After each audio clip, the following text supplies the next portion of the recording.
Hoje nós vamos ver um pouco sobre gêneros literários na Bíblia, tá? Conforme está aí no quadro. A Bíblia é um livro muito rico. A palavra Bíblia significa livros, né? É engraçado que em grego Bíblia é plural e biblos é singular. Acontece isso também em latim às vezes, né? Campi é o plural de campus, né? Temos de universidade aí. E a Bíblia não são somente livros, são livros escolhidos por Deus. Esses livros Deus preservou em gêneros literários distintos e eles foram inspirados por Deus, mas a diversidade autoral foi mantida. Cada autor humano da Bíblia tem a sua personalidade impressa no texto bíblico, tá? Alguns irmãos, como Ernest Meyer, Ernest Meyer é um grande estudioso brasileiro, né? Tem ótimos livros aí, recomendo os livros dele. O livro que eu estou em mente agora é A Inspiração e Inerrância das Escrituras, um dos melhores livros que eu já li. Pensar que se a Bíblia tivesse sido ditada, teríamos apenas um gênero literário na Bíblia. Eu discordo dele aí, tá? Apesar de recomendar as obras dele, realmente ele é uma sumidade, mas eu discordo dele, porque Deus poderia preservar, mesmo assim, gêneros literários distintos, mesmo ditando. É Deus, né? Mas seja como for, há diversos gêneros literários na Bíblia e a gente precisa saber como lidar com cada um destes gêneros à medida que vamos interpretando, tá? Então, nós temos narrativa alheia no Pentateuco, temos narrativa nos históricos, notoriamente poesia, né? Naqueles livros ali que ficam no meio da Bíblia, profecia, que é um gênero distinto, tá? E é interessante que profecia, a definição de profecia no dicionário de língua portuguesa significa, você vai encontrar lá que é predição de futuro ou algo semelhante a isso. Mas profecia na palavra de Deus nem sempre é predição de futuro, tá bom?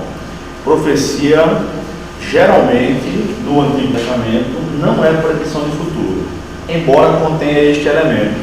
A maior parte das profecias no Antigo Testamento são ensinamentos. O papel dos profetas, vocês viram isso no Intento do Quereis? Eu entendo que vocês viram o Intento do Quereis, né? E lembram disso aí? Que a maior parte da profecia é ensinamento que os profetas faziam aplicando os princípios da lei, da Torá. Então os profetas faziam um papel semelhante ao que os pastores tentam fazer hoje. Acham a palavra de Deus, os princípios divinos, e tentam aplicar os princípios divinos às circunstâncias, né? Naquele caso, a palavra de Deus disponível era o Pentateuco, e eles iam aplicando os princípios contidos ali nas diversas circunstâncias. Por exemplo, em Isaías 58, o profeta fala sobre jejum. Ele começa a dizer: o jejum que agrada a Deus. Aí não descreve jejum, ele descreve práticas periféricas ao jejum, práticas no entorno do jejum, ou da pessoa que jejua, tá? Como assim? Aí ele diz que o jejum que Deus gosta, que Deus se agrada, é que a gente liberte os oprimidos, que a gente não use uma capa, estou parafraseando aqui, não use uma capa religiosa para dizer que estamos jejuando, né? E isso aconteceu muito 600 anos depois, né? Na época de Jesus. Enfim, mas ele não diz. O jejum que agrada a Deus é aquele que começa logo cedo, termina de meio-dia ou termina no fim da tarde. Ele não trata do jejum específico. Então ele está tratando de princípios que norteiam o jejum, não do jejum em si, tá bom? Então a profecia geralmente não é predição de futuro, mas há predição de futuro também no Antigo Testamento, tá? Por exemplo, há dois casos de predição com o nome do predito, né? No Antigo Testamento, que se cumpre no próprio Antigo Testamento. O rei Josias, que é predito 300 anos com 300 anos de antecedência, vai vir um rei, então o nome dele vai ser Josias. 300 anos depois, o cara que profetizou, não existia nem o pó, mas no farelo, chega Josias e tem aquele avivamento em Israel com Josias. E Ciro, meu servo, Ciro meu ungido, eu tenho escolhido, vem também Ciro. É interessante esse caso de Ciro. Existe um pastor da Assembleia de Deus no Rio de Janeiro chamado Ciro Ziborne, Ciro Sanches Ziborne. Ele às vezes tem a consciência cristã, tem alguns livros publicados e tal, uns livrinhos bem bacaninhos. Eu li em algum lugar um livro dele, ou no blog, quando ele escrevia bem no blog, achando que ele não está se dedicando. E quando ele era novo convertido, o irmão chegou para ele e disse: olha, tu quer saber a vontade de Deus para a sua vida? Ligue já para 011, lembra? Foi quase isso que o cara disse. Você abre a Bíblia assim, qualquer lugar aleatoriamente, põe o dedo e aquele texto ali que você escolheu, Deus vai falar contigo, né? E ele disse que era um jovenzinho, né, novo convertido, e um dia ele se sentiu necessitado disso aí. Fez isso. Abriu lá, Isaías, vai ser o céu, é quem escolher, tá assim, funciona mesmo. Depois é que ele descobriu que não é bem assim que a banda toca, né? Mas ficou impressionado, primeira vez, né? Olha, eu não estou dizendo que Deus não pode se utilizar de um método deste. Eu creio que pode, né? Deus fala de métodos ordinários e extraordinários. Este é um dos métodos extraordinários, é claro. Porque a própria Bíblia não diz para fazer isso. Pelo contrário, a gente diz que a gente vê que não basta ler a Bíblia. Esse versículo que a gente vê em carro, em ônibus e tal, ler a Bíblia, versículo entre aspas, não existe na Bíblia, né? A Bíblia diz para meditar na lei de dia e de noite, diz para estudar a lei. Então é muito mais do que apenas ler, tá? Bem, então o gênero da profecia precisa ser visto com cuidado aí também, tá bom? Vamos lá. Nos Evangelhos, Novo Testamento, nós temos os Evangelhos e Atos, que também são narrativas, tá? Os Evangelhos são biografias de Jesus, e há uma contestação por parte de muitos estudiosos atualmente se os Evangelhos são ou não biografias. No livro que virou filme, que se Deus quiser nós iremos assistir, Em Defesa de Cristo, você está sabendo, né? Vocês não compraram lá não era para falar não. A gente está querendo ir assistir o filme Em Defesa de Cristo, que vai ser lançado aí no final do mês que vem. Todo mundo junto você vai. Você não tem escolha. Você não é brasileira, então você não tem livramento, tá? Eu não estou dizendo que fui eu que escolhi, você não tem escolha, tá? É diferente. Bem, no livro Em Defesa de Cristo, o Lee Strobel entrevista, o primeiro entrevistado dele é Craig Blomberg, aquele que você falou na semana passada, né? Foi? Tá certo. Quem tem dinheiro é outra coisa, bicho. Aí tá certo. Quando eu crescer eu vou ser assim. Tá? Escolher um livro de carimbar. Tá? O livro é bom, tá? O livro é bom. Eu não li todo não, ainda. E Craig Blomberg é um especialista nos evangelhos. Ele é o único entrevistado do livro Em Defesa de Cristo que foram feitos 2 capítulos do livro com ele, tá? Cada entrevistado tem um capítulo lá, tá? E o Lee Strobel pergunta isso para ele: os evangelhos são biografias? Ele responde: são, só que não são biografias da nossa época. Aí ele explica que no primeiro século, naquela época ali, naquela região, uma biografia continha uma breve explicação da origem do biografado, e depois a maior parte do escrito focava no grande feito do biografado. É justamente o que acontece nos evangelhos. Em Mateus nós temos a genealogia, o nascimento, né, virginal, aquela perseguição de Herodes, a tentativa de o infanticídio que Herodes manda praticar, mas não atinge o Senhor. Depois ele aparece sendo batizado por seu primo João Batista, e o ministério dele, ali, uns 3 anos e pouquinho. Em Marcos, nós já vemos que é o princípio do Evangelho de Jesus Cristo. Apareceu João Batista pregando, e essa é a origem para Marcos. Em Lucas, isso é maior, a história é contada com mais detalhes em Lucas. Depois aparece Jesus com 12 anos, é o equivalente ao Bar Mitzvah, né? Essa cerimônia que a criança, o menino judeu, participa aos 12 anos de idade na sinagoga, foi aquilo que aconteceu com Jesus ali, o Bar Mitzvah, só que lá ele estava ensinando, ele surpreendeu os mestres com sua sabedoria, depois do seu ministério. E a origem de Jesus em João é uma origem celestial, mas em todos os evangelhos, desses 4 existia muitos evangelhos, né? Nós vimos isso aí semana passada, em outra matéria, né? Que Lucas disse que havia muitos relatos, mas nesses 4 evangelhos segue-se o perfil de biografias. Outra coisa, por que entraram 4 evangelhos no Novo Testamento? A resposta melhor que eu já vi foi a de Marcos Trupp sobre isso. Ele disse, porque tem 4 relatos que prestavam, os outros não prestavam. Aí alguém pode dizer, não, mas por que entraram 4 e não entrou um só? Porque 4 é melhor do que 1. É por isso que entraram 4. Por que não entraram 3 evangelhos, 2, 5? Porque Deus quis que fosse 4. Não há nada que indique no Antigo Testamento que o princípio de ter a sua história contada 4 vezes. Não. Mas Deus quis soberanamente que isso acontecesse. E graças a Deus.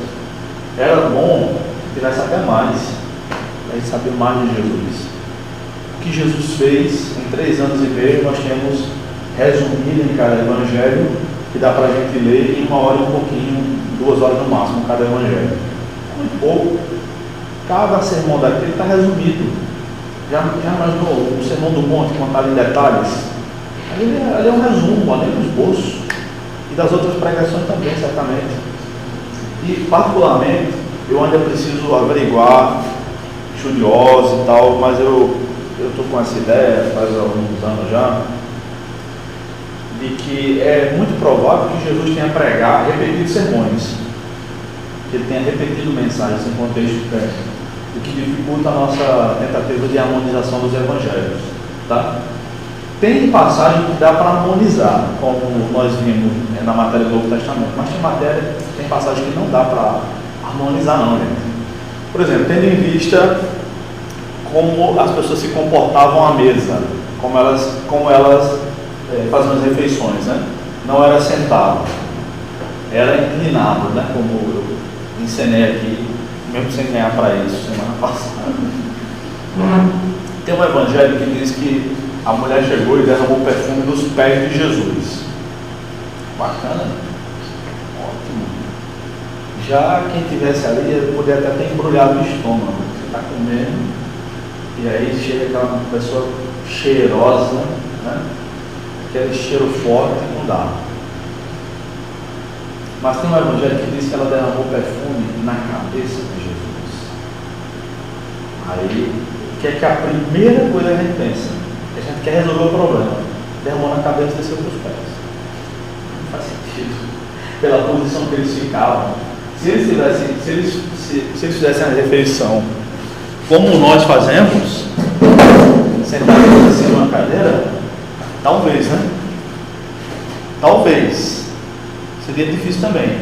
Da cabeça descer para os pés, a pessoa sentada. Mas talvez. Agora inclinado, da cabeça vinha para o chão, vinha para os pés. Então, eu deixo isso aí para os universitários verem depois. Vocês podem trabalhar esse tipo de coisa na monografia, tá? Sugestões. Se precisarem de um orientador, procure alguém que sabe. Tá? Bom, no caso do Lucas ter iniciado com o destinatário, eu não mudaria a narrativa, não. Não entendi. Como assim? O Lucas tem iniciado com o destinatário, hotel, sim. Aí ele para se enquadrar na carta, ele teria que terminar com a saudação também. Não, porque não é uma carta, não é um negócio de cunho pessoal, é uma pesquisa que ele está fazendo. É diferente das cartas, por exemplo, que Paulo, Pedro fazem. Eles fazem essa saudação e no final eles se despedem. O Lucas está escrevendo no Evangelho, é diferente. Mas nesse caso de ter o destinatário, o que é que iria diferir na narrativa para cá? Porque na carta ele trataria questões pessoais. E ali ele não está falando dele, nem do relacionamento dele com o Teófilo. Ele está falando de Jesus. Então não tem para que no final se despedir. Porque a cara, olha, eu vou contar uma história para você agora. É isso que ele está fazendo. É a história de Jesus. Ele conta. Diferente das cartas de Paulo, que ele começa saudando os irmãos, graça e paz e tal. Para Timóteo é graça, misericórdia e paz. No final, olha, tal, e aí geralmente uma doxologia. Tá bom? As epístolas, né? Bem, são cartas ou epístolas? Antigamente os estudiosos diferenciavam isso aí. Então, se você consultar fontes de 10 anos para trás, vocês vão encontrar diferença entre carta e epístola. No dicionário de língua portuguesa é exatamente a mesma coisa. É porque teólogo gosta de complicar a vida do povo, tá? A função do teólogo na mente de muitos deles é complicar a vida do povo, tá? Que não seja assim conosco, né? A diferença seria que uma carta é algo muito pessoal. Então, para Timóteo, para Tito, era uma carta. Para uma igreja, era uma epístola. Então, para aos romanos, aos coríntios, aos gálatas, aos efésios, aos filipenses, tal, seriam epístolas. Tá? A Filemon, a Timóteo, a Tito seriam cartas. Tá bom. Hoje em dia, quem faz essa diferenciação? Ninguém. Tudo pode ser carta, tudo pode ser epístola. Porque a definição da palavra é a mesma. Tá bom?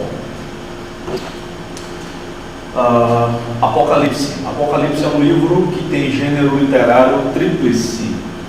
E é aí que mora o perigo, né? Vamos ler o comecinho de Apocalipse? Abram aí, por favor.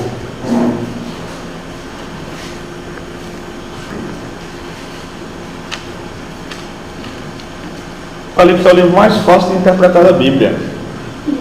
E eu vou dizer duas coisas para vocês. Primeiro, eu sei interpretar. Segundo, eu minto.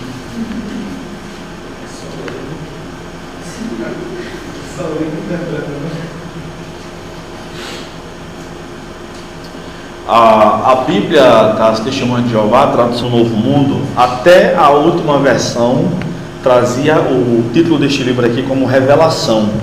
Agora, naquela edição da capa cinza, que eu devo ter trazido para mostrá-los, eles trazem já como Apocalipse, para que haja uma convenção, né? Apocalipse é a palavra grega que significa revelação, é a primeira palavra que aparece aqui no livro, tá? Revelação de Jesus Cristo, tá? Isso aqui é um apocalipse, é uma revelação, tá bom? Então, este livro também é escrito num gênero literário bem distante de nós. É um gênero chamado de apocalíptica.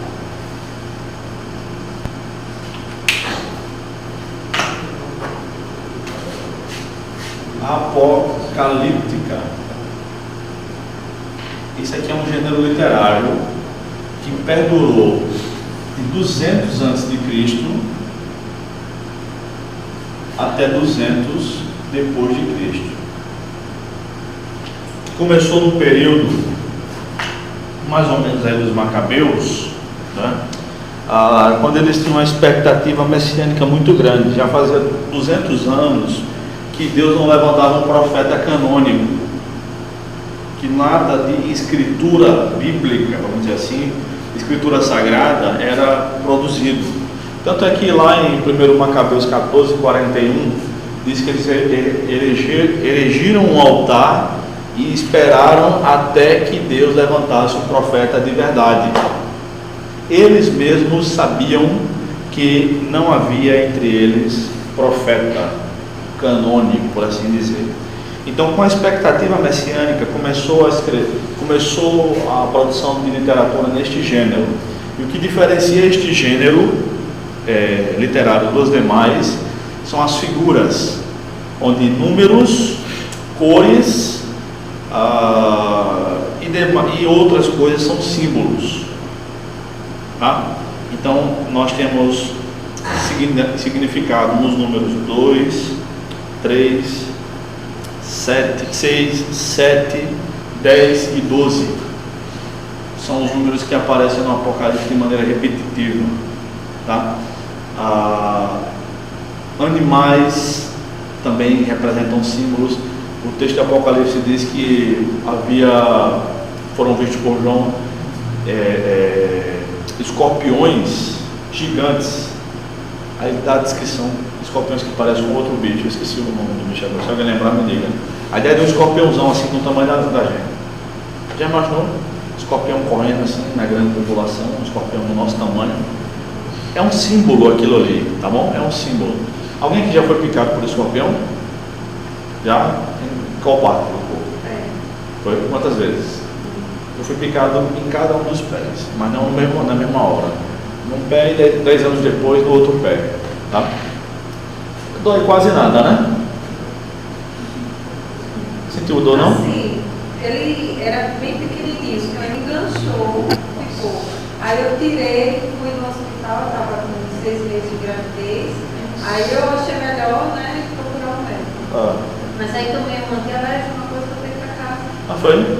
Pegou de raspão então, viu? Assim, sentia pulsar, doendo, latejava. A primeira vez, quando eu era criança, realmente doeu demais, mas quando eu cheguei no HU eu não estava mais queimando não. A segunda vez eu estava perto de casar. Sim, acho que 1 ano antes por aí. Ou menos que isso. E meu amigo, doía, eu não aguentava mais. Mas a vacina contra a picada de escorpião, na primeira vez eu não precisei, na segunda vez a vacina dói mais do que a picada. É verdade, dói mais do que a picada.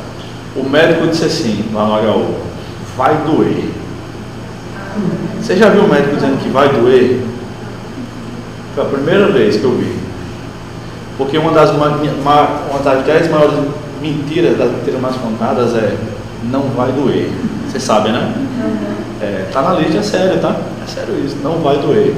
Quando ele falou vai doer, eu digo: meu irmão, tá bom, vamos lá. Eu segurei na maca assim, minha mãe me ajudou a me segurar. Minha mãe, coitada, né? Tremi todo assim, não sei como não quebrou a agulha, era dessa grossura. Então, no livro de Apocalipse, este escorpião é um símbolo, graças a Deus. De qualquer jeito, né? Eu não acredito que nós vamos passar grande tribulação. Agora vocês que vão ficar com Ismael aí para sofrer, eu quero é que morra, tá? Eu quero que seja um escorpião de verdade,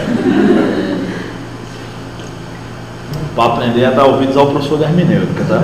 Sistemática de escatologia não seja do Não, eu vou ter que ensinar com a mesma paixão todas as vertentes, como eu faço em sistemática, tá bom? Agora, quem é hermenêutica não dá tempo para explicar tudo, eu explico só a versão certa. E ser chamado que dá para explicar os erros. Ok. Então, este gênero literário é desconhecido de nós, geralmente. E como é um desconhecido para nós, a gente tem muita dificuldade em interpretar este livro, tá bom? Embora este gênero tenha eclodido aqui nesse período, já aparecem alguns sinais disso aí em livros como Ezequiel e Daniel, tá? No Antigo Testamento. Mas está nascendo ainda o gênero. Por exemplo, Daniel é escrito 600 anos mais ou menos antes de Cristo, tá? E demorou aí mais 400 anos até a chegada do gênero literário mesmo para eclodir lá em Israel, na região de Israel. Vocês veem que é uma expectativa messiânica antiga, porque através do gênero de literatura apocalíptica, eles falavam das suas expectativas messiânicas, tá? Ok, mas esse livro tem mais 2 gêneros literários. Seguindo a leitura de Apocalipse 1, revelação de Jesus Cristo, que Deus lhe deu para mostrar a seu servo as coisas que em breve devem acontecer. Não vou comentar o texto, tá? Propriamente dito. Ele enviou seu anjo para anunciar a seu servo João, que atestou tudo quanto veio da parte de Deus e do testemunho de Jesus Cristo. Bem-aventurados os que leem e também os que ouvem as palavras desta profecia e guardam as coisas que nela estão escritas, porque o tempo está próximo. É uma profecia. Além do gênero apocalíptico, é profecia também. E também é um gênero epistolar, é carta também. Nos capítulos 2 e 3 lemos 2:1. Ao anjo da igreja em Éfeso, escreve, né? Na minha versão não diz o escreve, tá? 2:8, aqui diz: escreve ao anjo da igreja em Esmirna. 2:12, escreve ao anjo da igreja em Pérgamo. 2:18, escreve ao anjo da igreja em Tiatira. 3:1, escreve ao anjo da igreja em Sardes. 3:7, escreve ao anjo da igreja em Filadélfia. 3:14, escreve ao anjo da igreja em Laodiceia. A ideia era que todo o livro deveria circular por essas igrejas, à medida que cada livro chegasse nessa igreja, a igreja deveria providenciar uma cópia para si e mandar o original para a igreja seguinte, tá bom? Ele não marcou no Facebook, João não marcou cada um desses pastores aqui, desses anjos aqui, tá? Aqui não deve ser um anjo de natureza, mas um anjo de ofício, tá? Não é a primeira vez que isso aparece no texto do Novo Testamento. Lá em Gálatas 4, Paulo diz que ele foi recebido pela igreja como se fosse um anjo, tá? Enfim, então era uma carta circular, tal como outras cartas do Novo Testamento circularam assim. Por exemplo, Efésios é uma carta que tem um tom distinto do próprio tom paulino, porque não há muitas menções pessoais, que era próprio de Paulo. A gente lê Romanos 16, 1 Coríntios 16, Paulo cita o nome de gente pra caramba, e ao longo da carta também, né? 1 Coríntios, né? Em Efésios ele não faz, tanto que em Efésios 1, que foi o texto da minha exegese, uma dica que eu dou para vocês, quando for escolher um texto sem problema teológico, como eu fiz. Fica mais fácil, né? A variante textual de Efésios 1 é se a expressão em Éfeso aparece ou não nos autógrafos, né? Paulo, aos santos e fiéis em Cristo Jesus que estão em Éfeso, Efésios 1. Então a expressão em Éfeso, em Éfeso, não aparece em muitos manuscritos do Novo Testamento. A ideia é que Paulo teria deixado uma lacuna para que cada igreja receptora colocasse ali: aos santos em Cristo Jesus que estão em Filadélfia, em Laodiceia, em Colossos. Então a minha pesquisa foi para descobrir se nos autógrafos Paulo colocou ou não a expressão em Éfeso. A conclusão que eu cheguei, vocês podem chegar a uma conclusão diferente se fizerem um trabalho, se é possível, mas não é provável, mas podem chegar, que Paulo tinha, a conclusão que eu cheguei foi que Paulo realmente tinha colocado em Éfeso, e a partir de Éfeso a igreja, a carta se espalharia, mas de todo jeito era uma carta circular. E outra carta, vamos ver Colossenses, por favor, abram aí, Colossenses. Algum crente ou alguma crente leia Colossenses 4:16, por gentileza.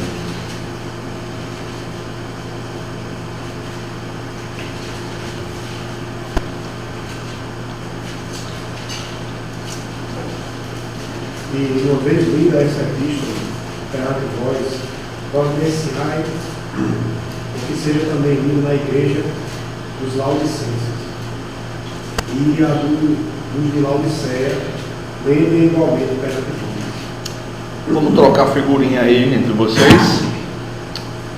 Colossenses, manda essa carta para o pessoal lá de Laodiceia, e o pessoal de Laodiceia, e lá vocês peguem a carta que eu mandei para eles, tá bom?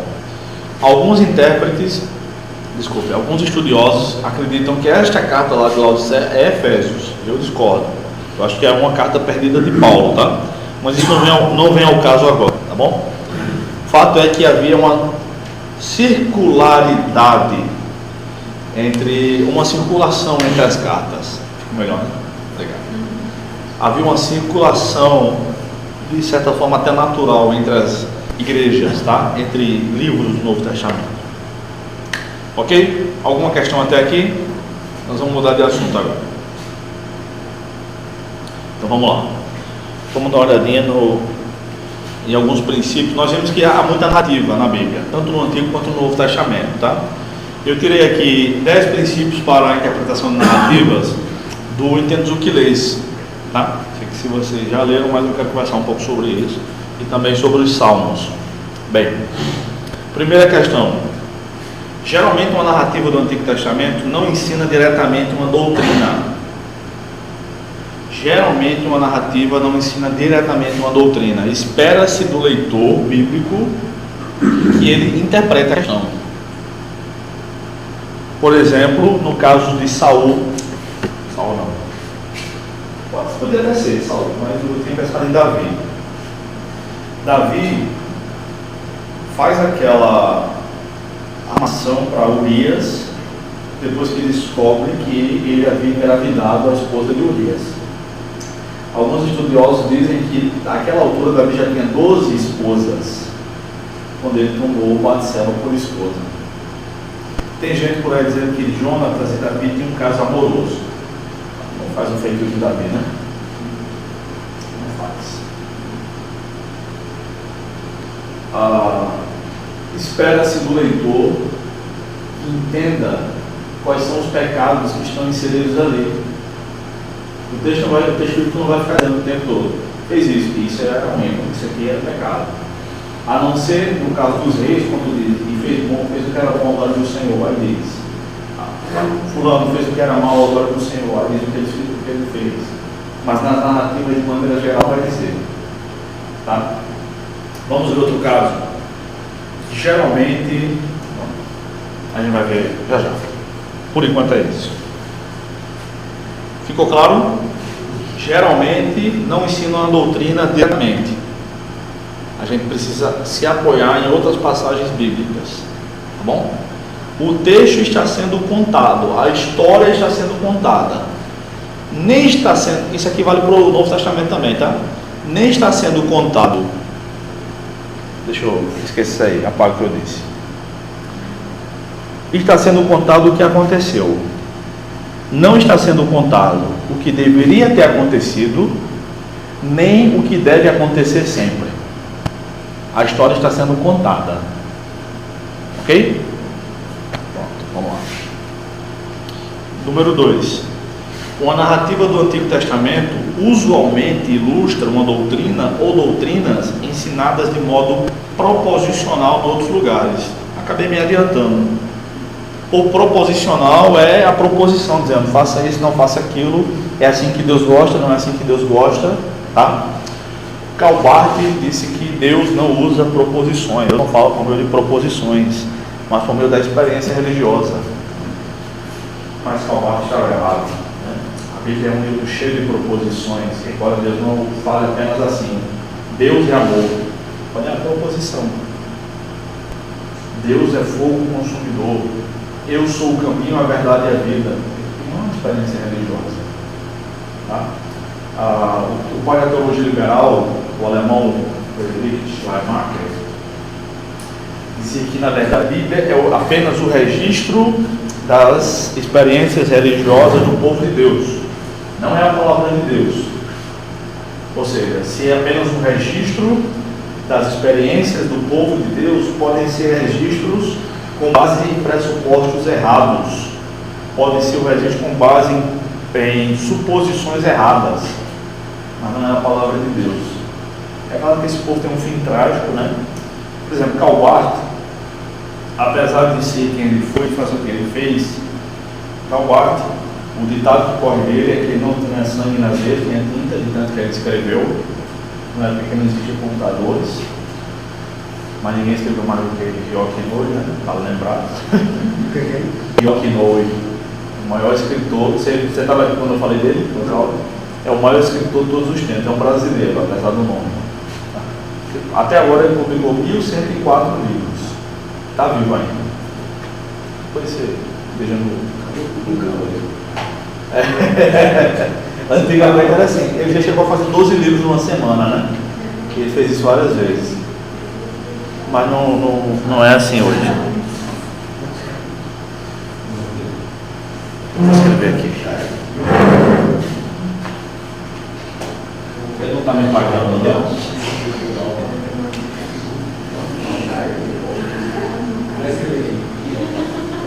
É assim, é mais ou menos assim, tá? O Inoi tá certo.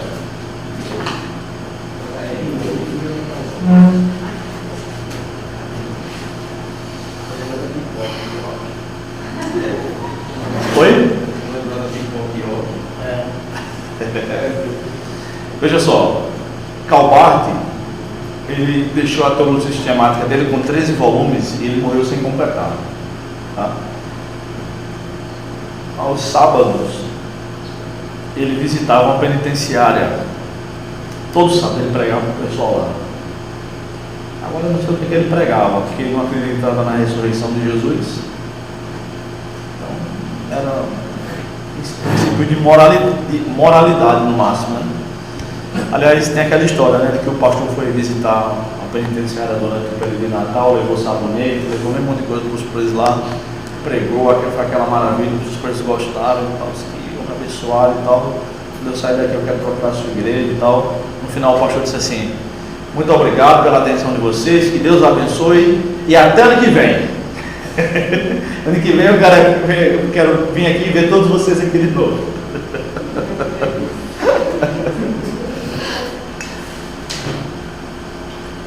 Já pensou? Vamos lá. Número 3. As narrativas registram o que aconteceu. Poxa vida, estou em impedimento aqui. Não necessariamente o que deveria ter acontecido ou o que deve acontecer todas as vezes. Nem toda narrativa, portanto, tem uma moral da história identificável e individual. Tem trechos bíblicos que a gente lê assim e fica pensando: se um dia eu for pregar nessa passagem, eu vou pregar o quê? Qual é a aplicação para a minha vida? Tem ou não tem? Eu queria... Hã? Genealogia. Pois é. Hã? Cheque 414? Rapaz, aquele texto ali é muito claro. Não vou nem falar dele. Eu vou até pregar sobre ele aí nesses dias. Não sei quando me chamarem, eu não vou pregar. Digam aí, fora aqueles textos que eu passei, diga aí um texto que você diz assim: a gente pregaria o que sobre esse texto? Digam aí, por favor. Um texto que você diz: rapaz, eu não sei, se eu fosse pregar aqui e me desse esse passagem, podia espremer que não ia sair nada.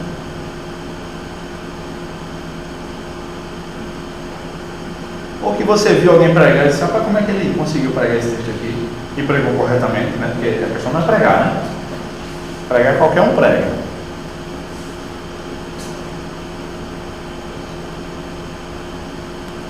Sobre a questão da genealogia, eu lembrei de uma história verídica. Uma igreja do interior, de um pastor só, né? Poucos irmãos novos convertidos, pouco instruídos na Bíblia. E o pastor atrasou, os irmãos estavam lá já, e tinha até visitantes nesse dia, no culto.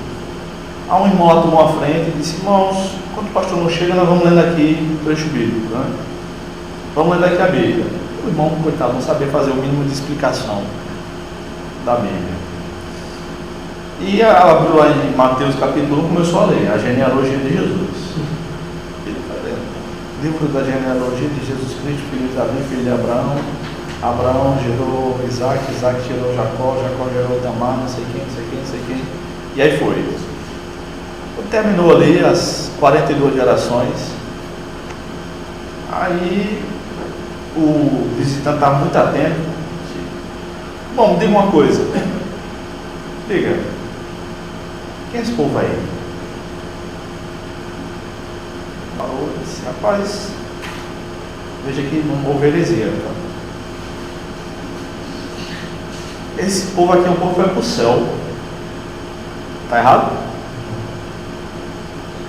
Não é só aquele, mas é aquele também. Cadê meu nome que não está aí?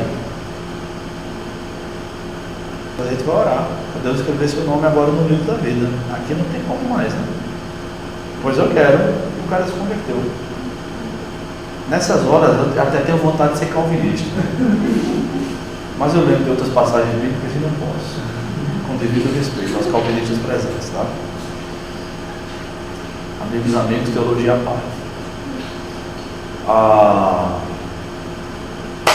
Só sei que foi assim. Como diria o teólogo, o grande teólogo Chico, teólogo sertanejo, tá? Então, nem toda narrativa, portanto, tem a moral da história identificável e individual. Nem sempre, tá? Às vezes, a moral está no conjunto do livro que aquela história pertence. Por exemplo, eu pedi para vocês fazerem aplicações em 1 Samuel 28, não foi? Por que eu fiz isso, hein? Não posso mais voltar atrás, né? Não posso mais voltar atrás. Vamos ver outros exemplos. O que as pessoas fazem nas narrativas não é necessariamente um bom exemplo para nós. Frequentemente é exatamente o contrário. O exemplo que o pessoal aí, o Gordon Fee Douglas Stewart dá, quem lembra? Qual exemplo que ele dá nesse caso aí? Ele trabalha com 2 exemplos basicamente. Não lembram? José no Egito e Gideão, chamado de Gideão. O chamado de Gideão é interessante porque a gente prega justamente o contrário do que o texto está querendo ensinar. Gideão faz aquela prova com Deus. Eu não lembro a sequência, me perdoe, tá? Mas não vai fazer. A sequência aqui não vai alterar o sentido do texto, não. Mas são 3 vezes, né? Se amanhecer tudo seco aqui e esse pedaço de lã parecer molhado, amanhecer molhado, o Senhor realmente falou comigo. Aí depois ele inverte de novo. 3 vezes. Aí a gente diz, tá vendo como Gideão fez? Nós devemos pedir um sinal a Deus também. O contrário. Gideão tem alguma dúvida de que foi Deus que falou com ele? O texto diz que ele tem alguma dúvida de que foi Deus? Não.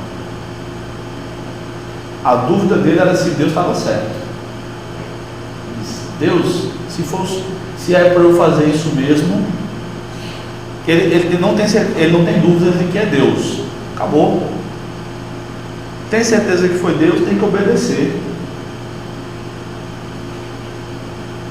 Tá bom? Então, Gideão não tem dúvidas de que foi Deus. Aquela demonstração de pedir sinais a Deus ali, no caso de Gideão, é a demonstração da sua incredulidade, da possibilidade de Deus ter se atrapalhado, o seu medo, a sua insegurança. Ele não confiava em Deus, que Deus ia cumprir aquela palavra. Só que o texto está ali o que foi registrado. Não diz qual é o exemplo para nós. Espera-se de nós que entendamos toda a situação. E nós temos que ter toda a unidade das escrituras na cabeça para saber interpretar. Tá? Se Deus mandou, acabou. Em uma das passagens do Novo Testamento que Jesus anda sobre as águas, né? Aliás, acalma a tempestade, que anda sobre as águas não uma vez só, mas ele acalma 2 tempestades. É quando ele está no barco, essa que ele vai dormir, né? Essa narrada em Marcos. Ele está no barco, está cansado, ele vai dormir. Então você imagina que Jesus estava cansado. Aquele barco, sem balançar quase nada no primeiro século, né? No meio de uma tempestade, e Jesus lá, né? Antes de Jesus entrar no barco, Jesus disse assim: nós vamos passar por outro lado da margem.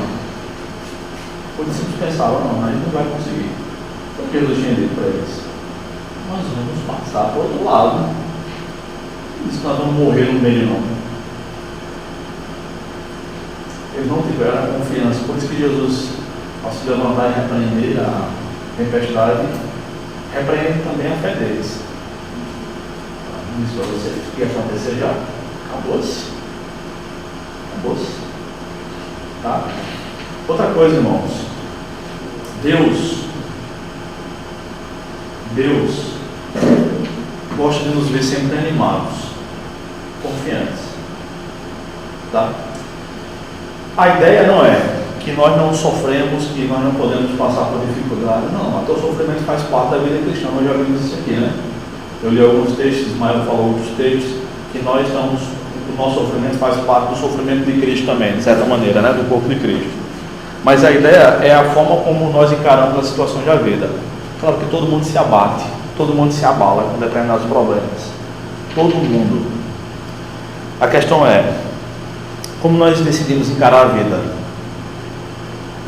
Josué, seja forte e corajoso, porque você vai fazer esse povo atravessar o Jordão e pisar na terra que eu disse que o meu povo ia herdar.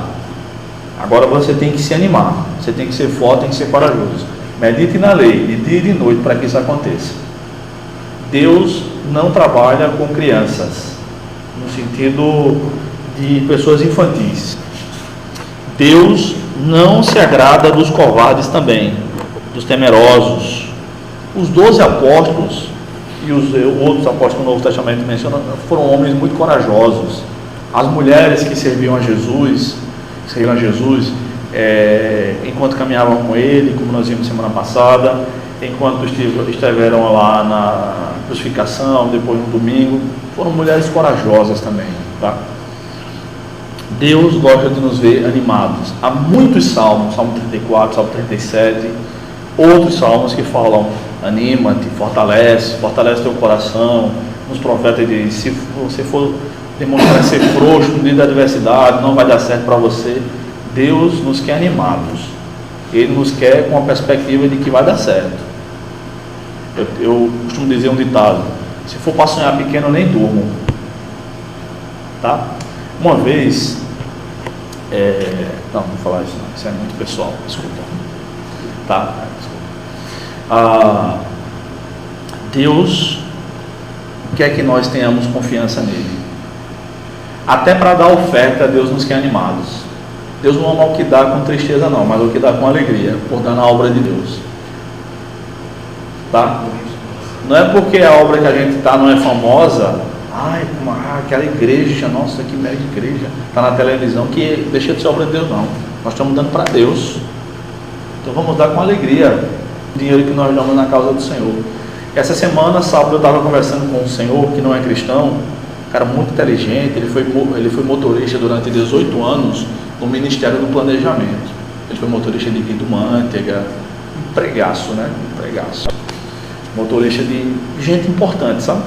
Então ele gosta muito de política. A gente toda vez, eu até tento sair do assunto, mas não deixa não. Como política e PT, ele é petista, né? E vocês sabem, também sou petista, né? E a gente começou a conversar. Eu critiquei os neopentecostais, critiquei os católicos pela posição que adotam em relação ao dinheiro. E ele disse: muito bem, é bom ver evangélicos assim, falando e tal. Aí ele perguntou sobre Edir Macedo, Valdemiro, E.R. Soares e o Silas Malafaia, né? E eu dei minha opinião. Aí, depois de falar deles, eu disse: qual é a perspectiva correta sobre finanças na Bíblia, né? Da nossa contribuição. Eu e Kelly, minha esposa, né, nós damos à igreja porque nós acreditamos que estamos dando a Deus. Não é que Deus precise de dinheiro lá no céu, não é isso, mas nós acreditamos que, expliquei como a gente acredita, né? Que é para abrir outras igrejas, que é para pregar a palavra de Deus em todos os lugares, enfim, e Deus vê a individualidade, e nós não podemos dar para aparecer, enfim, tá? Falei sobre isso. Bem, não ia falar sobre isso, mas Deus sabia tudo. Ok? Então, Deus espera que nós vejamos a situação e façamos a interpretação necessária e, consequentemente, tomemos as decisões corretas, tá? Ok. Amém. Vamos, alguma questão aqui? Até agora?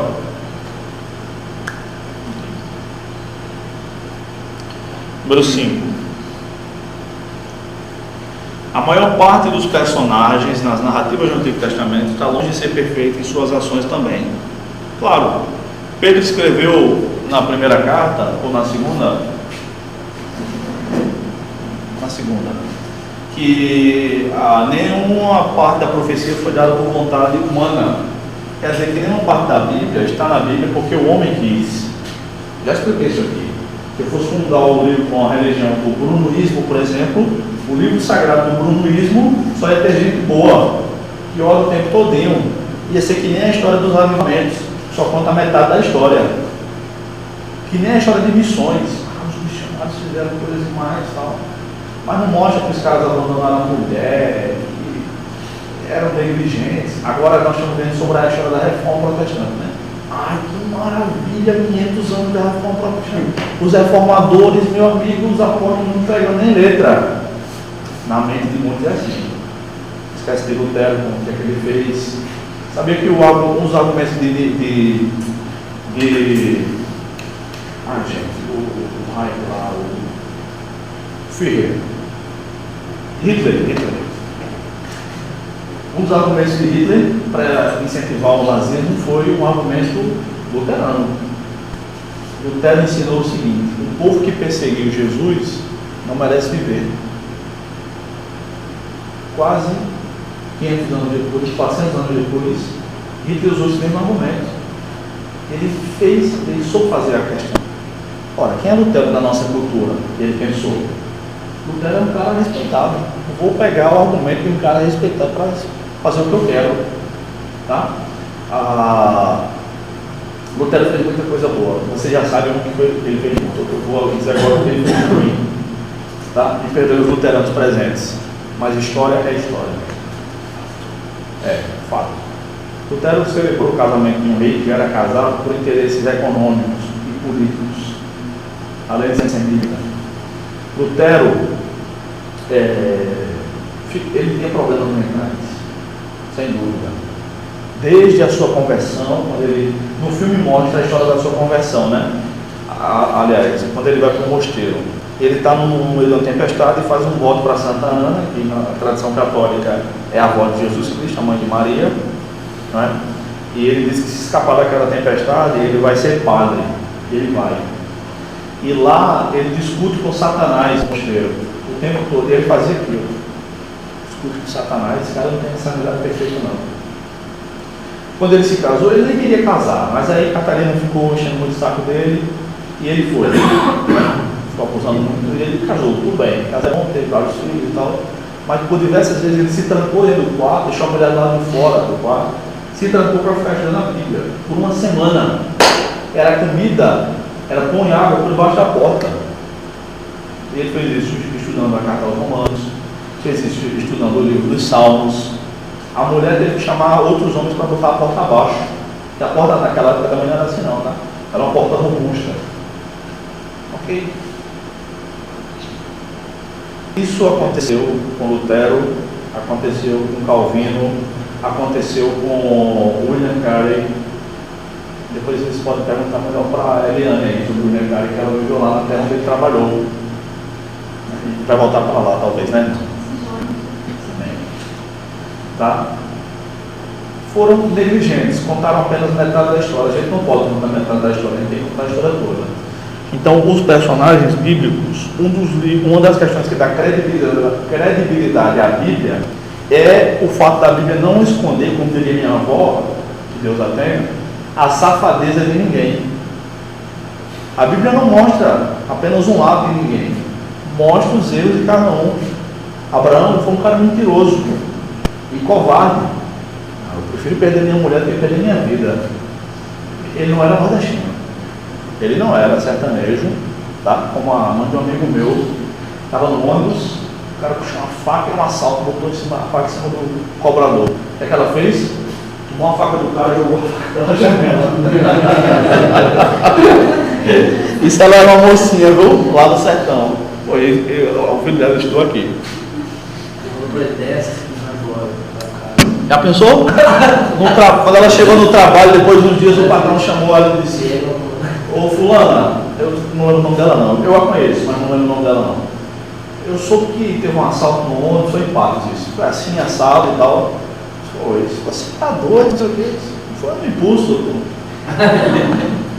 Tá? Abraão não tinha coragem para isso não, tá? Não é de Patos não. Nem de Alagoas, né? Diz que Alagoas é a terra que tem mais cabra macho nesse país, né? Lampião era de lá. Então a maior parte dos personagens narrativos do Antigo Testamento está longe de ser perfeito. Do Novo Testamento também. Pedro, João e Tiago, os filhinhos mimados lá de Zebedeu. A Bíblia não diz o nome da mulher de Zebedeu, melhor ainda, para a gente não xingá-la, né? Mas era uma mãe muito coruja e os meninos mimadinhos que aceitavam aquele tipo de coisa, né?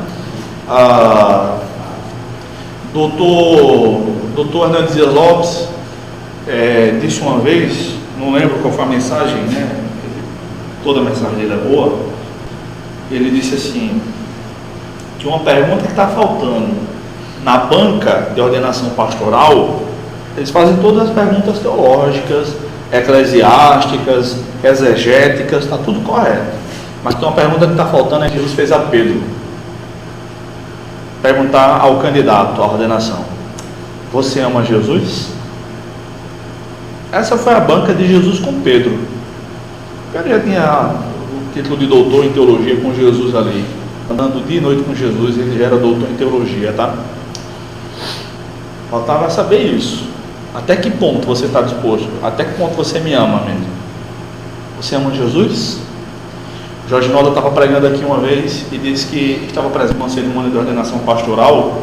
Tinha 2 candidatos assim jovens e um disse para o outro, né? Ia ser ordenado naquele dia lá: agora sai meu CrossFox.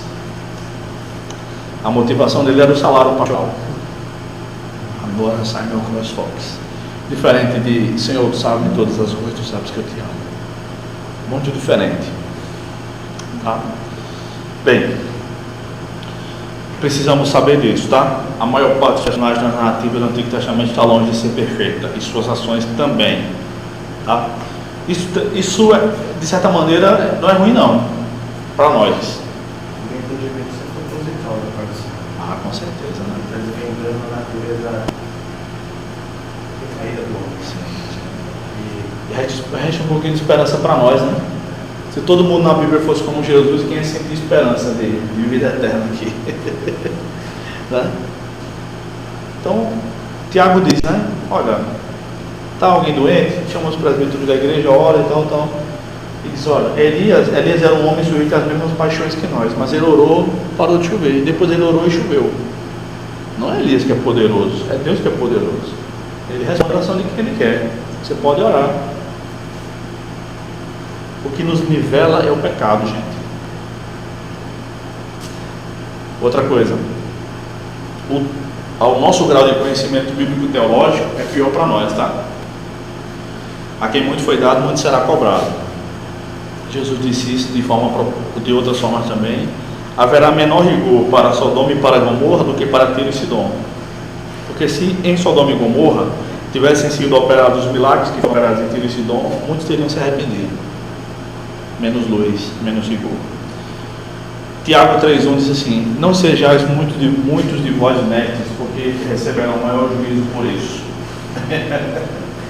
Esse foi o versículo que Deus falou comigo no dia 13 de outubro de 2013, dia da minha banca de mestrado. Eu vou um pouco essa banca. Cogitei não ir. Foram quase 3 horas de banca. Não, quase 2 horas. Brincadeira não. Então, vamos lá. Número 6. Nem sempre somos informados no fim de uma narrativa se aquilo que aconteceu foi bom ou mal. Espera-se de nós que possamos jogar a história com base no que Deus já nos ensinou na Escritura, de modo direto ou categórico. Por exemplo, através dos 10 mandamentos, através do Pentateuco, da lei, tá? Então a gente precisa estar ciente a isso. Isso aqui foi correto? Foi errado? Por exemplo, quem de nós não ficaria feliz se após uma pregação, a gente fez o convite para as pessoas receberem uma ação, recebendo Jesus na sua vida, 100 pessoas se arrependessem? Quem de nós não ficaria feliz? Uma pessoa já fica feliz. Imagina com 100. Agora imagina 120 mil pessoas. Eu caí quem? Na Bíblia. Jonas. Uma mensagem que eu vi de Jonas foi, o título foi Jonas, um missionário de sucesso fracassado. Jonas era um teólogo nota 10. Um missionário que teve êxito como nenhum outro na Escritura. Pedro pregou no dia de Pentecostes, 3 mil se converteram. Se Jonas tivesse lá no dia, 40 vezes isso, filho, lá em Nínive.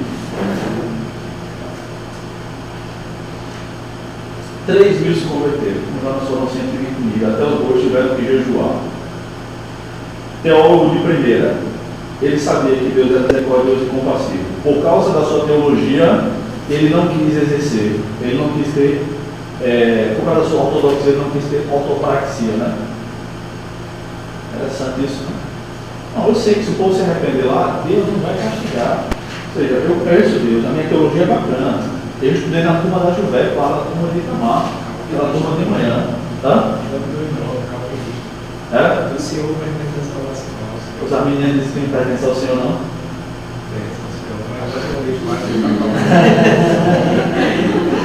Eu pensei que eu dizia que ele não pertence, só É sinergista, né? Os arminianos são sinergistas. Sim, sim. Os outros é moneísta. Tu dizes. É uma, como é que chama isso? Um anacronismo, né? É um anacronismo. Vamos lá. E aí Jonas diz, não vou nada. Quando o povo está desesperado no barco, meu Deus, que vai achar dessa, não sei o que é isso. Jonas entende, ele é um teólogo atento às circunstâncias da vida. Olha, é o seguinte, enquanto eu estiver aqui, vai ser assim. A viagem não vai ser boa. Se eu fosse você, ele me jogava no mar. Ele sabe como resolver o problema. Ele é um teólogo experiente. Mas é um cara que o coração dele não foi trabalhado ainda. Não é um cara misericordioso, como Deus é misericordioso. Ele prega com ódio no coração. O esboço de Jonas, aliás, a mensagem de Jonas era menor do que o nosso esboço. Uma frase só. Daqui a 40 dias, Deus vai destruir isso aqui. E ele pensava, certamente. Tomara que não se arrependa. Se arrepender, deu águia. Né? O povo não vai ser destruído. Eu quero esse povo. O Jonas odiava aquele povo. É difícil, né? Eu fico pensando na minha própria circunstância, sabe?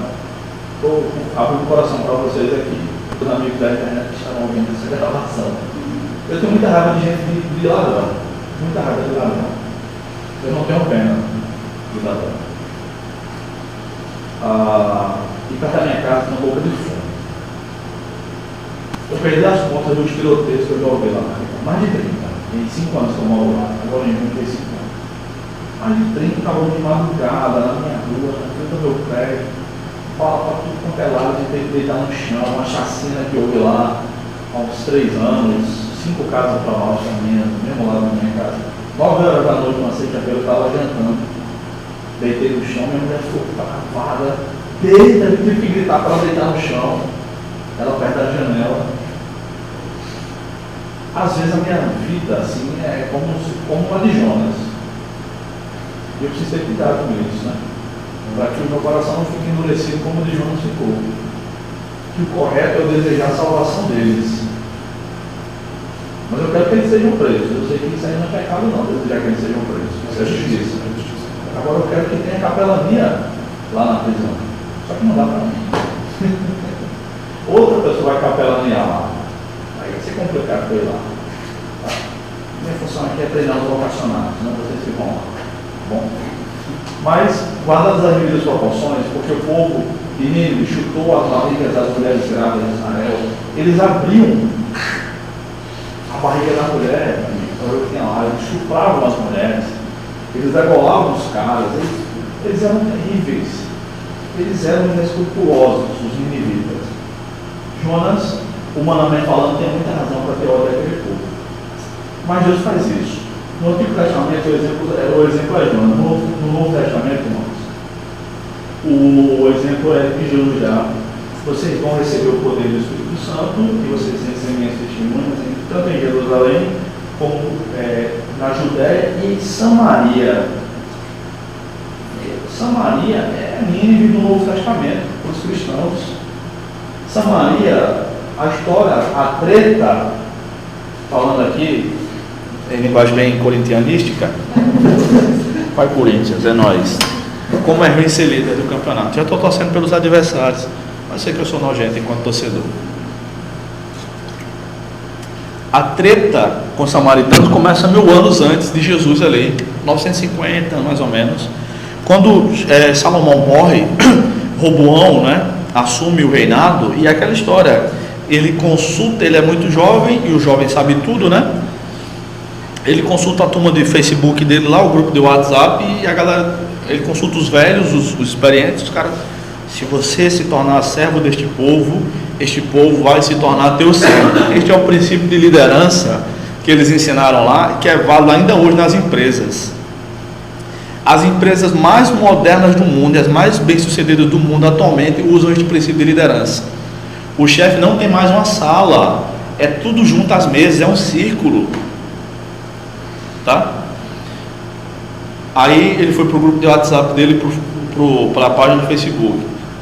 Galera, papai morreu, é nós na fita, o que é que eu faço? Hashtag agora eu sou rei. Isso que ele fez. Meu amigo, agora tu é rei, agora é tua vez, é nós que tá, vai Corinthians.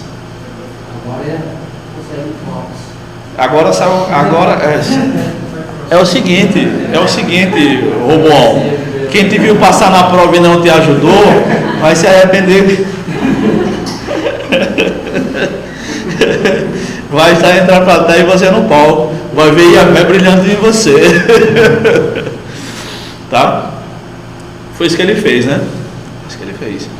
Então o povo se dividiu, o reino se dividiu, 2 tribos ficaram ali, Judá e Benjamim, 10 tribos do norte fundaram um novo país, que ficou chamado de Israel. Vocês conhecem a história, nos mapas, na Bíblia tem, no finalzinho lá, Reino Unido, Reino Dividido. Reino dividido é por causa disso. E aí a parte de cima ficou Israel, o Reino do Norte, a parte de baixo ficou Judá, por causa da tribo predominante.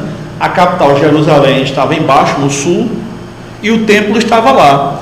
Jeroboão, que comandou a tomada lá do golpe, aquilo sim é golpe, né? Porque não havia constituição que regulasse aquilo, e não o que aconteceu no Brasil. O cara fez 2 lugares de adoração, 3. Dan, no extremo norte de Israel, em Betel, no extremo sul, bem perto da fronteira de Jerusalém, e mais ou menos no meio do reino, a cidade de Samaria. Ele fez um ponto de adoração no monte Gerizim, disse, aqui é o lugar de adorar, não é em Jerusalém não, porque se o povo fosse para Jerusalém, Roboão ia fazer a cabeça deles. E aí começaram a misturar a adoração a Yahvé com a adoração a bezerro de ouro, e por aí vai. Então, 950 anos até chegar em Jesus. Aquele povo era um povo nojento, era um povo impuro. Eu não podia ter contato com o samaritano, o judeu não podia ter contato com o samaritano, porque era um povo impuro, um povo idólatra, e eles odiavam gente idólatra.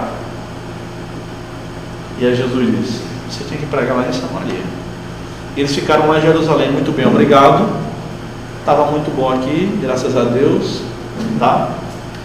E aí, alguém já disse que quando Atos 1:8 não é obedecido, Deus envia Atos 8:1.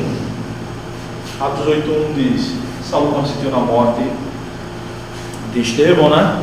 E é um versículo mal quebrado, mal dividido, e a parte do capítulo 8 mesmo diz assim, que houve uma perseguição, começou uma perseguição e todos, Atos 8:1, tá? Exceto os apóstolos foram dispersos pelas regiões de Judéia e Samaria. Opa!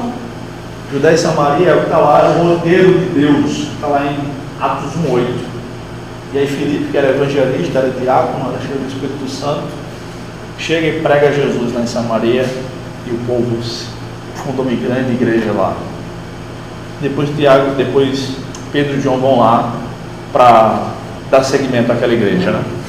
Enfim, e assim foi que Deus trabalhou na vida de Jonas, na vida dos cristãos do primeiro século. Esperamos que Deus trabalhe na nossa vida também, para a gente poder amar aqueles que historicamente são odiados. Aquela passagem que rejeita Jesus, eles veem Jesus, né? Porque não sabem essa. Nos evangelhos, né? Aí o pessoal, Jesus fala, o senhor quer que a gente tem É, Tiago e João. A Jesus. Também esse coração. Isso. Lembra a resposta que Jesus dá para eles? Alguém lembra? Vocês não sabem de que espírito sois. Quer dizer, vocês não entenderam ainda. Tá bom? Ok. Número 7. Todas as narrativas são seletivas e incompletas. Nem sempre todos os pormenores relevantes são dados. O que realmente aparece na narrativa é tudo quanto o autor inspirado considerava importante para nós sabermos. Claro, gente, isso é verdade em relação aos evangelhos, em relação a todo o texto bíblico. Em relação às genealogias, por exemplo, né? Há lacunas nas genealogias, tá? Dr. Gilberto, amigo de Ismael, também conhecido como Gilberto, por os íntimos, ele calcula, e muitos criacionistas calculam, eu sou criacionista, tá? Criacionismo Fiat.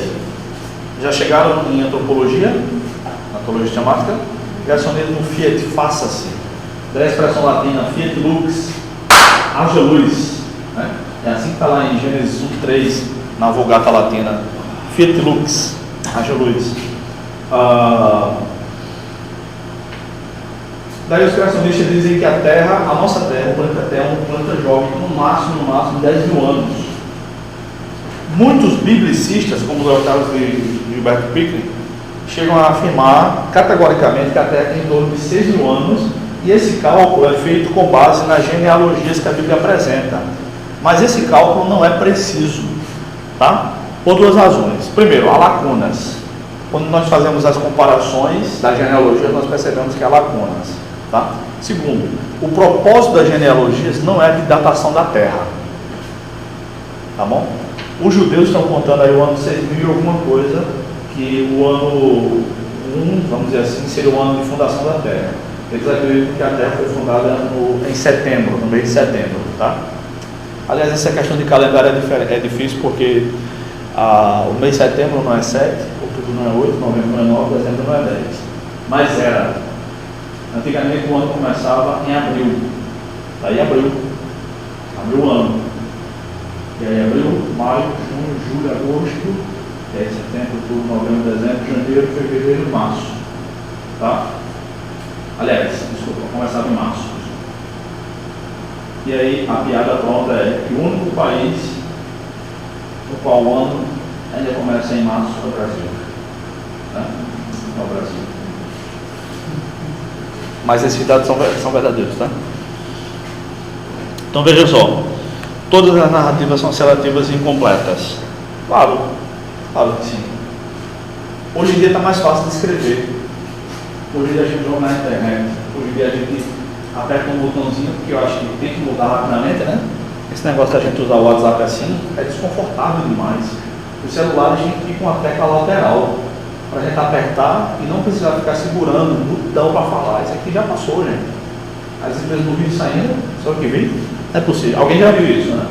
Não é possível, só eu tenha visto na volta, não é possível, hein, tomar. Já tem? Já assistiu naquele filme sobre os estagiários, os estagiários da Google, que eles têm a ideia de dizer, vamos criar um site assim, eles falam no Twitter, falam no Facebook, mas existe. Sou eu agora, né?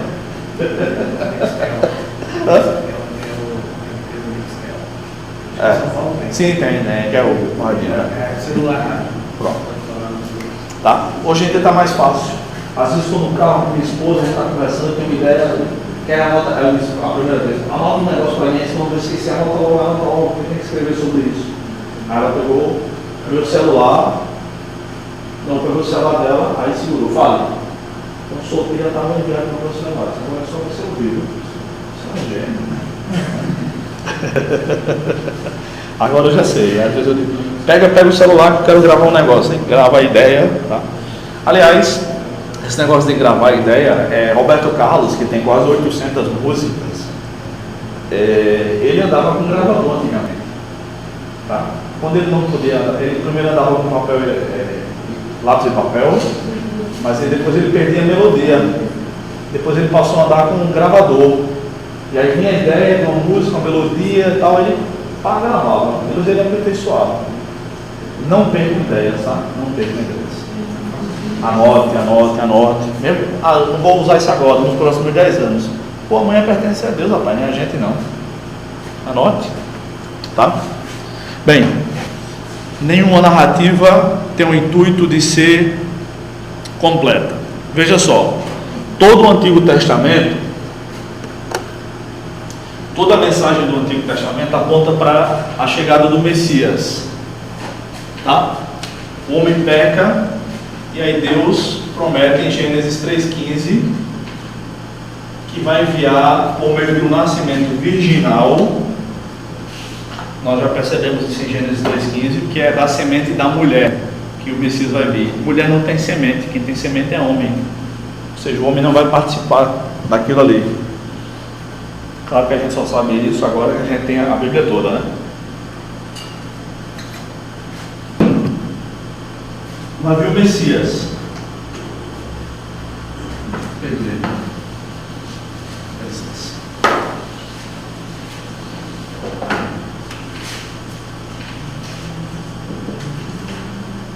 Vai vir o Messias.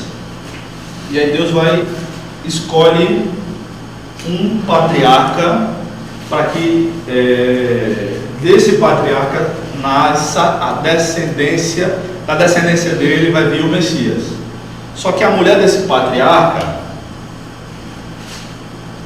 não pode ter filhos. E aí o que Deus faz? À medida que nós vamos lendo o texto bíblico, vai sendo criada aquela tensão.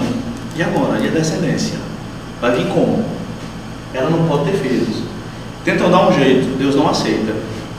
Quando Isaac é sacrificado, Deus disse assim: Abraão, pega Isaac, o teu filho, vírgula, o teu único filho, filho de Deus, o filho de Isaac que vale para Deus é Isaac, tá?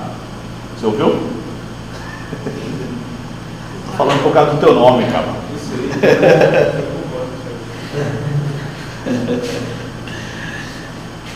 E aí, até nascer Isaac, é curioso, porque a mulher com 90 anos da lua é brincadeira. Hoje em dia as mulheres estão tendo filhos, né, perto dos 40, e a medicina, a nossa medicina de hoje em dia diz assim que o ideal é que a mulher tenha filho logo cedo, aos 17, 18 anos. Eu estou dizendo assim, para a saúde dela, né? O parto vai ser mais tranquilo e tal. Na época de Jesus, as mulheres casavam logo cedo, com 15, 16 anos. A ideia era o seguinte: a mocinha menstruou, daqui a um tempo ela já pode casar. Era assim. Então os estudiosos acreditam que Maria deve ter ficado grávida do Salvador por volta aí dos seus 15 anos, mais ou menos. Devia ser uma mocinha, tá? Com 15 anos. Era essa a idade que as meninas casavam naquela época, tá? Não tem nada de errado nisso, tá? Então vejam só. Aos 90 anos é que Sara dá à luz. A primeira parte da vinda do Messias está garantida. Aí depois Isaac casa-se com Rebeca. Só que Isaac só casa com 40 anos de idade. Muito tarde para os homens da época casarem. É tarde até hoje, né? É tarde até hoje. Por isso que é difícil uma viúva casar de novo na igreja. É mais difícil. Para o homem é mais fácil. Tem essa questão aí. Eu tenho uma tia que é viúva há quase 25 anos. Ela é doida para casar. Nunca conseguiu. Ela é crente, serva de Deus, bonitona, jovem. Apesar disso, ela tem 40 e poucos anos. Mas negro não envelhece, né? Quem tem nenhum negro, né? Negro não envelhece. Ela parou no tempo. Minha tia parou no tempo. Tá? Se vai ter algum irmão aí, algum varão valoroso, me procura, por favor, apresentar a bichinha. Mas ela ora por isso. Serva de Deus, tá? Aí vem a descendência de Abraão até chegar aqui em Mateus 1:1. O tempo todo a descendência dele, a chegada do Messias é posta em xeque. Por exemplo, os patriarcas têm filhos, mas aí o povo é escravizado no Egito e fica 430 anos no Egito. E o Messias vai vir como? Vai vir do povo escravo? Depois o povo sai, toma posse da terra, vem as guerras, mas aí depois disso há o período de antissemitismo. Nós vamos matar os judeus todinho lá, na época de Esther, tá? E agora, se esse povo for exterminado? É interessante que o tio de Esther tem certeza que o povo não vai ser exterminado. Ele fala só da possibilidade dela morrer. Ele diz assim: olha, se você não clamar, virá livramento de outra parte, mas você não será preservado. Ele não tem dúvida não. O povo tem que existir, glória a Deus, aleluia, porque dali que vai vir o Messias. Então ele diz, ó, se você não quiser, filha, não tem problema não. Deus vai dar outro jeito, viu? Agora, quem sabe não foi para isso, Esther 4,14, né? Uma dica para vocês aí. Quem sabe não foi para isso que você chegou até aqui. E foi para aquilo, né? Foi para aquilo. Assim segue até Jesus, esse ar de suspense. As narrativas do Antigo Testamento têm esse tom policial, esse tom de novela. Porque é o tempo inteiro e agora. E a descendência do Messias vai para o cativeiro, volta do cativeiro babilônico. E agora? E o Messias? Até que Gálatas 4,4 diz o seguinte: vindo, porém, a plenitude dos tempos. O que é a plenitude dos tempos? É o tempo que Deus diz, é agora. É agora. Deus não disse que Romário, ele é o cara, vai lá e brilha. Deus não disse não. Romário que disse aquilo, tá? Depois ele disse que se arrependeu. Deus disse isso com Jesus, é agora, vai lá e morre, né? Vai lá e morre e ressuscita, tá? Então todas as narrativas são seletivas. O objetivo das narrativas bíblicas é mostrar isso. O Messias vai chegar. Começa aqui em Gênesis 3,15, passa por Abraão, todos os patriarcas, os principais personagens do Antigo Testamento, até chegar em Jesus. Então a seleção das histórias bíblicas do Antigo Testamento tem esse viés, tem esse foco. A Bíblia contém uma unidade. Então não há passagem que esteja ali por coincidência, por acaso, não. Todas as pequenas histórias são como pequenas peças de um grande quebra-cabeças. Ok? Isso é teologia bíblica, tá? Isso é teologia bíblica. Não vou cobrar mais por isso, não. Vou falar para César, tá? Vamos lá. Tá gravando, comigo é assim. Comigo é assim. Depois eu edito se eu quiser. Mas não vou editar não. Tá bom? Por isso que eu não faço live, porque dá para editar. Tem que manter isso aí, tá bom? Tem que manter isso. Eu vi um episódio semana passada da Praça Nossa, aquele deputado da praça, ele chega em casa, Alberto, né? Aí ele tá com um casaco e tal. Aí chega e diz, alô? Aí casa Alberto diz, vocês são todos vagabundos, não sei o que. Aí o deputado chega perto e diz, alô, ele tá falando, é isso? Gilmar Mendes, né? A cara dele, né? Cara dele. Mas ele é mais honesto que Gilmar Mendes. Infelizmente. Número 8. As narrativas não são escritas para responderem a todas as nossas perguntas teológicas. Têm propósitos limitados, específicos e particulares, que tratam certas questões, deixando as demais para serem tratadas em outros lugares, de outras maneiras, e mesmo assim é pouco para a nossa curiosidade. Tá bom? Então, a palavra de Deus não foi escrita para satisfazer a curiosidade humana, mas para comunicar uma mensagem divina. E, infelizmente, ou felizmente, né, já que foi a decisão de Deus, eu retiro o que disse. A Bíblia não tem resposta para todas as nossas perguntas, mas tem resposta para o que nós precisamos. Tá bom? É claro que não é pecado estudar. É uma bênção estudar. É uma maravilha. A gente estuda e conjectura, tá bom? Mas precisamos entender o propósito das narrativas bíblicas. Isso aí... Oh, desculpa, gente, eu não projetei. Isso faz parte desse gráfico aqui que eu tentei fazer, tá?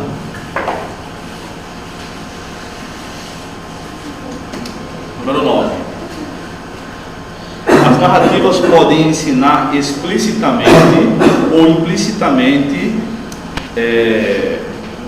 explicitamente ou implicitamente, ao declarar alguma coisa de modo claro, explicitamente, ou ao subentender claramente alguma coisa sem chegar a declará-la. É o caso, por exemplo, de 1 Samuel 28. Qual é a mensagem para nós ali? Será que a mensagem é apenas não consulte macumbeiros? Isso fala ao seu coração? O meu não fala, não tem o menor desejo. Mas tem outras mensagens ali que eu não vou falar, que são, porque né, faz parte do roteiro, né? É assim que a banda toca. Tá bom? Não posso falar mais nada, senão eu vou dar resposta aí. Porque eu sou uma pessoa muito boa, muito humilde também, tá? Muito. Em última análise, Deus é o herói de todas as narrativas bíblicas.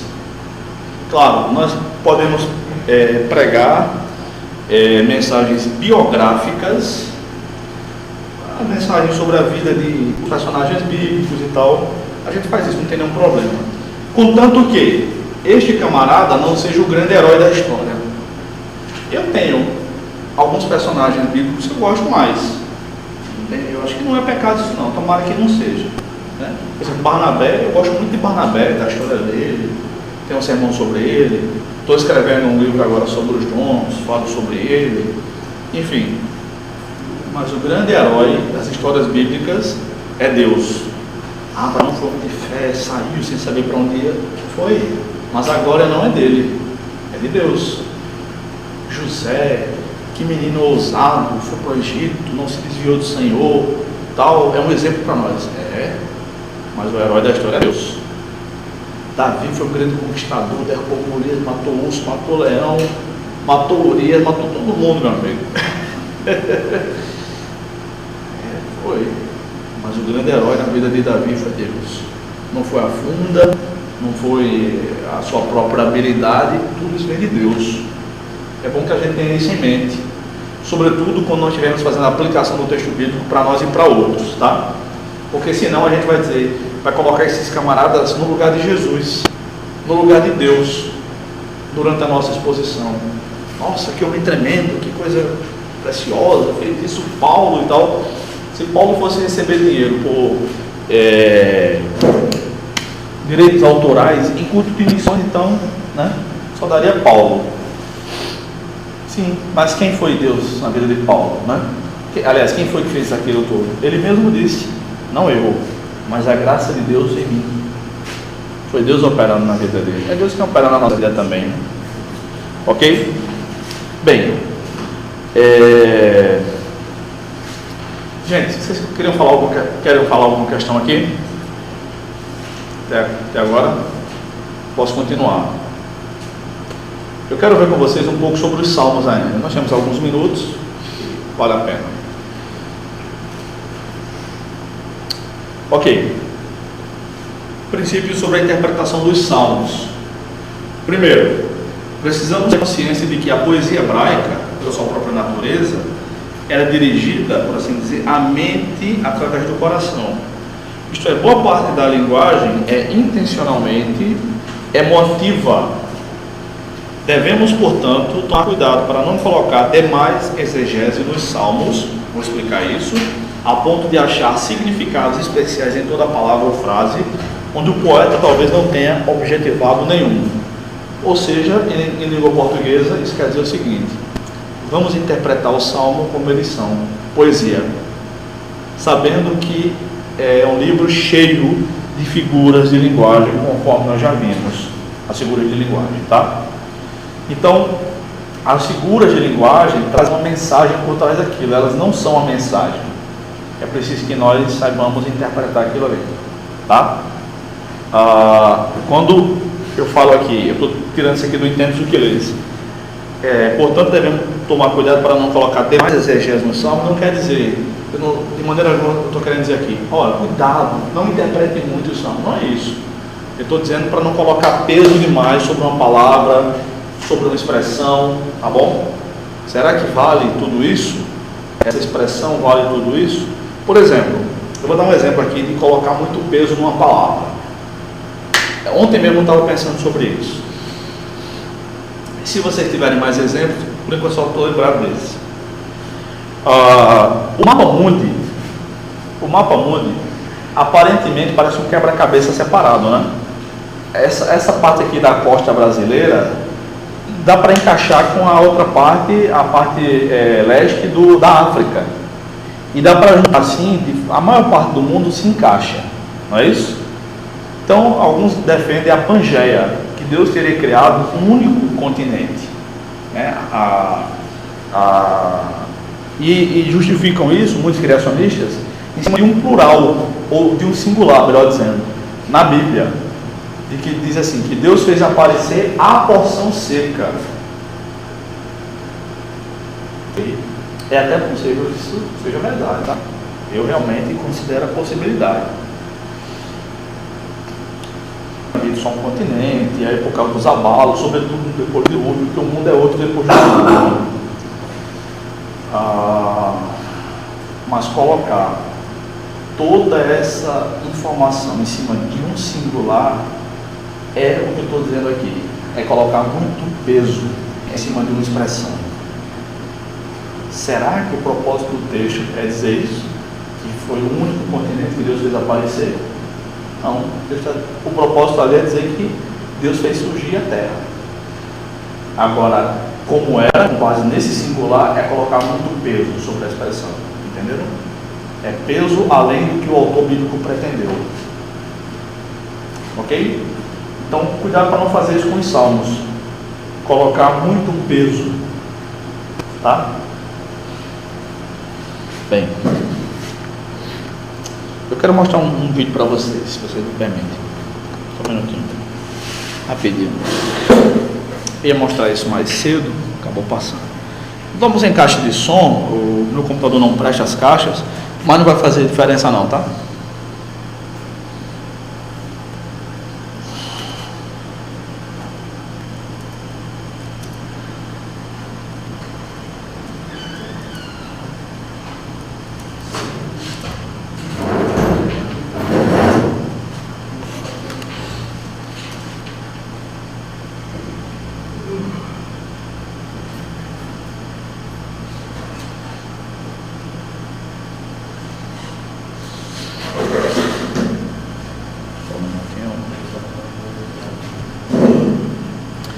Vai fazer um pouco de diferença, mas tudo bem.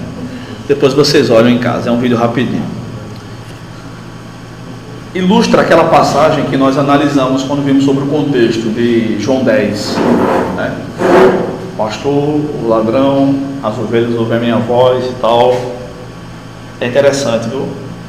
Aqui é um exemplo de contextualização, tá? Eu vou dar para soltar o áudio aqui, não dá para... Não é mil maravilhas, mas dá para entender, sabe? Deixa eu ver a diferença. É o seguinte: estranhos chamam o rebanho, as ovelhas nem olham, o pastor chama. Vocês veem a diferença. Falei que o som não presta.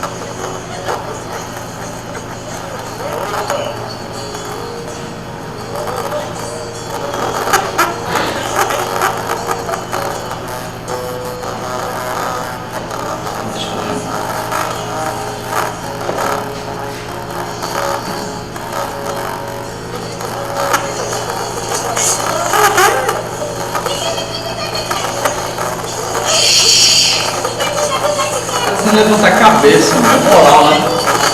Deixa eu ver se aqui é alguém.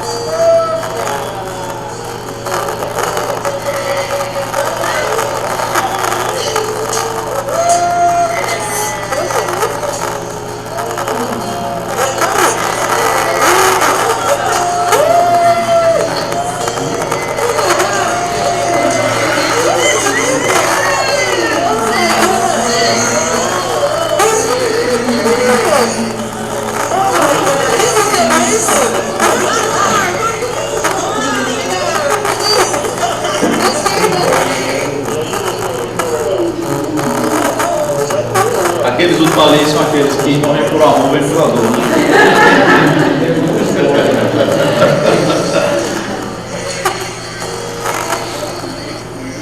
E aí? Bacana. Olha, nós viemos sair lá de Minas, lá literalmente, nós chegamos no sítio do pastor que era o parceiro do campo, o pastor Neto, ele tem bastante ovelha, né?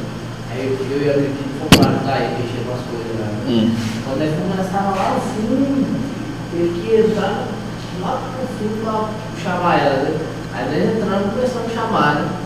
Fazer do jeito que ele fazia para chamar, né? Então lá cheio, faz um bagulho diferente, né? Pode fazer igualzinho, né? Perceberam o teu sotaque, não foi isso não? Me chamou, veio na porta da velha. Até a égua veio. Eu falei pra ele lá de você ver, rapaz, que a ovelha ouve a voz do pastor. Rapaz, é interessante. E ovelha é bicho manhoso, não é? Eu fiquei com vontade de criar ovelha quando eu vi a primeira vez. Eu estava na zona rural de Souza em 2015, a gente estava dando aula lá à noite, né? E durante o dia eu ia conhecer os lugares lá. Aí fui na casa de um obreiro, aí tinha lá bicho só, aí tinha uma ovelha. Essa ovelha aqui foi rejeitada pela mãe. Meu amigo, ela já veio se esfregando nas pernas da minha esposa, era um filhotinho, né? Parecia um gato, né? Veio se esfregando, já melou ela toda. Aí subiu, pulou no colo dela. A minha esposa que gosta de bicho, que eu nunca vi, aí pegou e tal, já queria trazer para casa, para a gente criar um apartamento, né, de 62 metros quadrados. Claro, sabia que não dava, né, não estou brincando. Mas é um bichinho, pensa um bichinho carinhoso, manhoso, é criada dentro de casa essa, pra vocês terem ideia. E é limpinho, é um bicho limpinho, né, diferente de bode e tal. Enfim, pois é, bonitinho, né? Muito show de bola aí, muito show de bola. Quando eu fui morar em Minas, tinha muita ovelha lá e eu queria criar. Tinha muito espaço. Mas aí não deu certo. Acho que graças a Deus não deu certo. Porque eu gosto de comer o carneiro. Aí depois você não consegue mais, né? Você pega a mão do bichinho, a posição, não você vai matar, mas nem o outro, rapaz, que você não come mais a carne. E é, cara. Eu não sei porque eu quase não como carne. Mas não crio nenhum bicho. Tá bom. É o segredo, viu, para manter esse jovem. Se é só a barba, tá, eu vou tirar. Bem, gente, vamos ver pelo menos mais um dos princípios aqui dos Salmos, tá? Pelo menos mais um. Devemos também lembrar-nos de que tipos salmos. Devemos também lembrar de que os salmos não são apenas qualquer tipo de poema, são poemas musicais. Um poema musical não pode ser lido da maneira que se lê uma epístola, está errado aí, né? Uma narrativa ou uma sessão de lei. Todos os salmos eram cantados. Os livros dos salmos eram 5 livros originalmente, né? E é o inário do povo de Deus no Antigo Testamento, tá? A maioria das Bíblias, não sei se é a maioria, me desculpe, muitas Bíblias trazem abram aí no Salmo número 1, por favor. Eles trazem a divisão dos salmos, dos livros, né? Porque eles foram juntados aqui como coletânea, provavelmente aí na época de Esdras, tá? Salmo 1.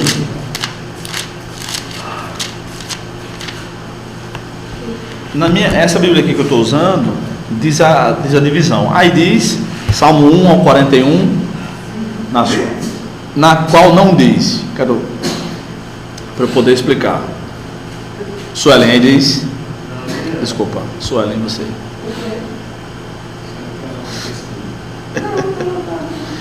Diz dos salmos, do número do salmo até onde vai o primeiro livro.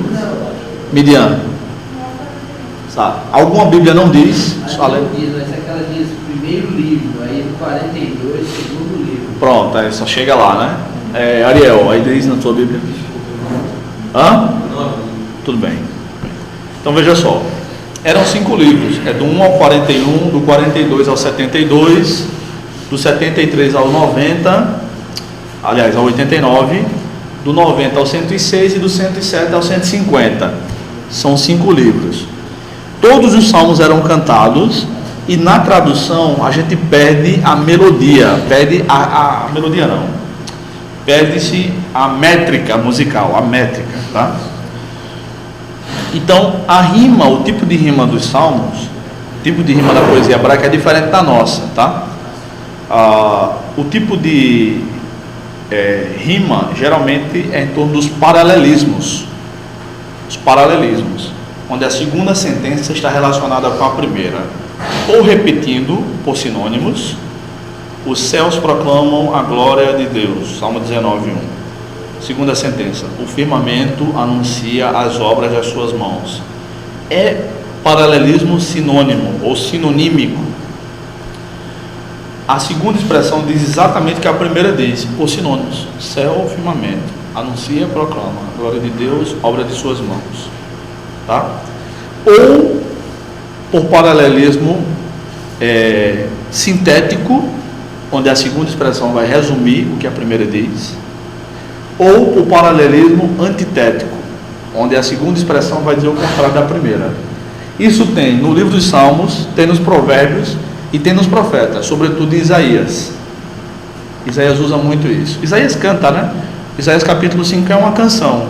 Cantarei um cântico ao meu amado, quer dizer, ao meu amigo amado. Ele está cantando para Deus, e aí ele profetiza cantando. Curioso, né? É o cântico da vinha do Senhor, Isaías 5, tá? Então, todos os salmos eram cantados em Israel, inclusive o de 119, tá? Que é mais ou menos do tamanho do livro de Daniel. A diferença de um para o outro é 2 versículos. Acho que Daniel tem 2 versículos a mais, né? São 176 versículos. Esse número de versículos, dos 176 dos Salmos, foi usado também pelos teólogos da Assembleia de Westminster, na Inglaterra, no Catecismo, né? Um livro de perguntas e respostas. São 176 perguntas, não é isso? 176, com base no número de versículos do Salmo 119, tá? Outra coisa, nós vimos na aula sobre figuras de linguagem, né?